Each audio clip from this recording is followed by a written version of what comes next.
What's up, guys? Frank Macaluso here from Garageaholic, giving you another episode of the N54 maintenance series.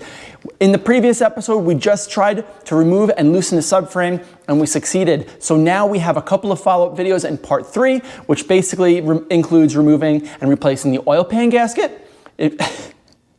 It includes removing, replacing of the water pump assembly with the thermostat, and it also includes removing the exhaust downpipes. We're going to be replacing them with VRSF downpipes, so that should be pretty cool too.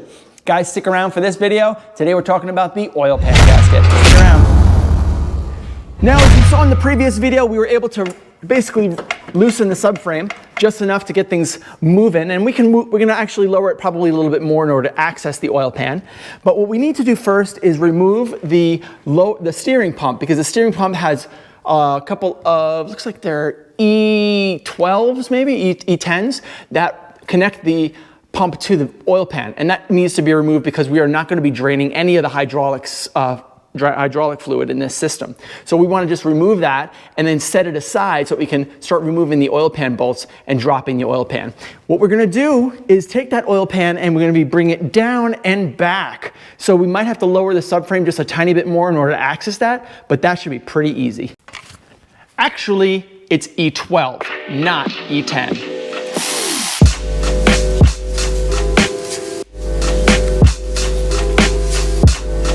The steering pump removed, I think I can access all the bolts. I can access these. A couple of these might be a little bit tricky because they're in front of the subframe, but this guy, all these guys, I got the transmission bolts out already. This. Those guys might be a little bit tricky in there, but extensions should probably be able to handle that. All right, I think I might be able to do all these, so it's gonna take a while.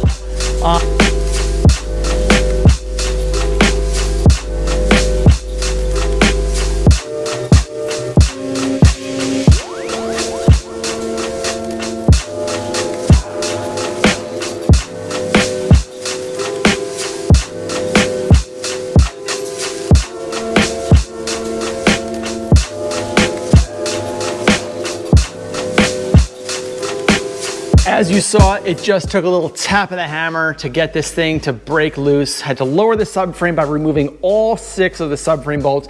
Now the whole thing is just floating in space. Everything's basically floating in space, but that's okay.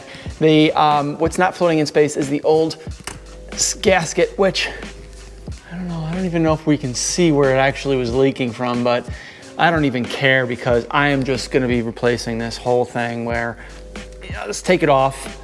Take it down, take it off. There we go. Let's let this thing fall. Let's let it fall. Come on. There we go. Perfect. Now, we need to clean all this up, make a nice clean surface on both ends, and then basically just reverse installations, reverse to the removal. Everything should be nice and cleaned up too. So yeah, we'll get this thing all set up. So this is the new oil pan gasket, and obviously you're going to need to replace with all new hardware. The aluminum hardware is torque to yield, so you need to replace all of that, and this is the part number. Link will be down in the description.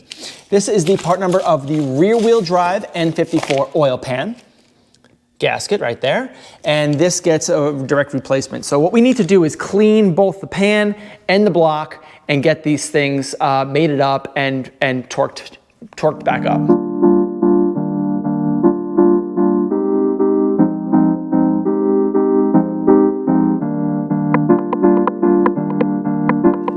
Now everything is nice and clean. Both surfaces mated up are nice and clean. Still, you're never gonna get all the oil off of this, but that's okay. One thing to take a look at when you have the oil pan out is your pickup. Now this here has a little grate inside of it, and that grate, if there are things inside of the oil pan that it was sucking up, like belt pieces perhaps from a front seal or front belt destruction, which is very common on these setups, it would create an oil starvation issue. So very good idea to take a look underneath here just to make sure that you don't have anything plugging it up. And as you can see here, it is perfectly clean.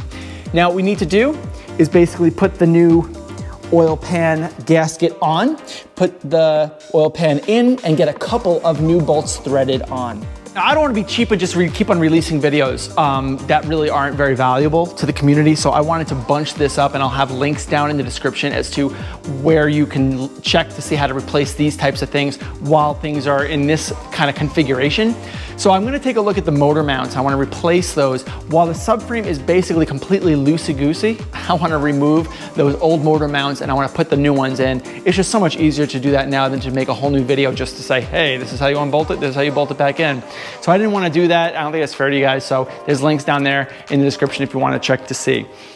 So what we want to do is basically use like an E12, and we want to remove the two Torx from the, actually I'll just show you.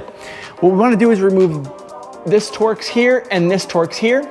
We've already obviously removed up top. You can see that there's no connection to the motor mount bracket there. And here has been removed as well. So all we have to do is remove those. The whole mount comes out, put the new mount in, and it's really, really easy.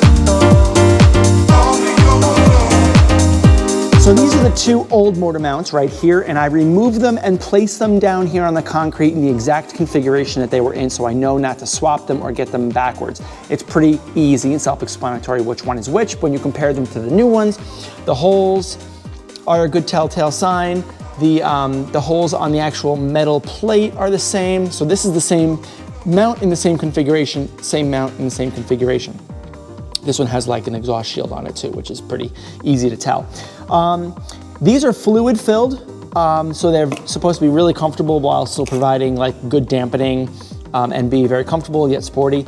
And you can see here that there's like definitely wear inside of the rubber to the metal housing interface, whereas here it's like solid. In fact, if I were to like move this with my hand, just a little bit of movement I can get here, it's much, much more solid. So these are actually a really nice upgrade. I think that my customers are really gonna be happy with the new motor mounts installed. So yeah, this was a really good segue. I'm just gonna throw them in. I'll tighten them up underneath so the installation is the reverse of the removal.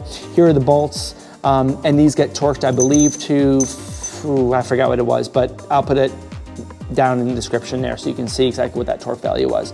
But yeah, these are pretty easy to replace once everything is out. One of those best to do while everything is disconnected type of scenario.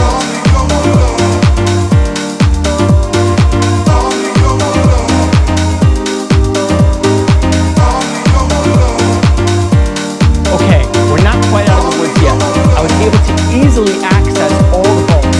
The ones on the driver's side were a little bit more difficult because of the steering rack and the fact that the angle is just kind of away from you, where the angle on the passenger side is like right against you. So now that we've got them all kind of tightened up and snugged up, now it's a matter of torquing. Now the torque procedure for the aluminum bolts is a little bit different, and what you have to do is it's all 8 Newton meters. Once you hit 8 Newton meters, or 5.9 foot-pounds or 71 inch-pounds, you need to then torque another 90 degrees on the short ones, which are 26 millimeters, and then 180 degrees once you hit that torque level for the longer ones, the ones that are in the back that are closer to the transmission. I'll demonstrate this on 2 of them, one of the short ones and one of the long ones, and then I'll just go to town on the rest of them.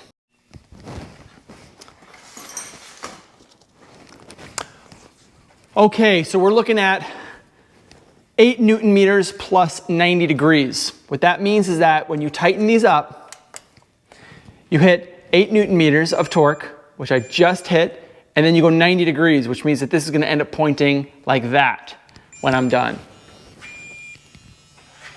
Just like that. Now it's torqued. Do that for all the others. As hard as it might be, you need to access it and do it, or else you're gonna have leaks. Now for these bolts, 1, 2, 3, 4, 5, we're gonna be torquing it to 8 Newton meters, and we're gonna add 180 degrees because they're a lot longer. Make sure that before you actually hit your torque level, that you quantify where the swing is going to be so that you know exactly how to hit it and that you don't have any obstructions.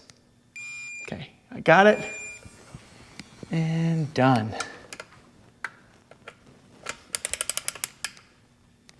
Got it. And done. Good.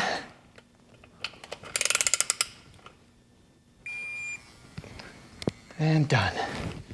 Excellent. And that just about does it. Yes, everything is a bit loosey-goosey in here, right? Everything can be loose because we still have to do other things, which will be in another video. The coolant pump will be in the next video. VRSF downpipes will be in another video. But don't forget when you're doing these, please do not forget to put in your transmission bolts. These three are also E12s, 1, 2, and then there's one up there. So guys, having said that, yeah, we're gonna reinstall all this, but the oil pan gasket is replaced and it is good with new hardware. So that just about does it for me, guys. There's tons more videos where this came from in the N54 maintenance series. And you know, installation is reverse of the removal. If you guys really wanna see reinstallation videos, I can do that. But sometimes it's, for me, it's actually therapeutic. Right? It's therapeutic for me to actually go in and just kind of do it, right? And just don't have to worry about doing it, making a video of it or explaining it, just kind of just doing it, you know, maybe singing a tune, maybe singing a little Frank Sinatra, doing a little, you know, one of those deals, right? And it's kind of nice to do it. So if you really want to see a reinstallation video, let me know. I'll try to put one together for you. But for now, I'm just going to do this on my own, get everything back to good, and that's it for the oil pan gasket, guys. Thanks a lot for watching. I'm Frank Macaluso from Garageaholic, and I am out of here. Later.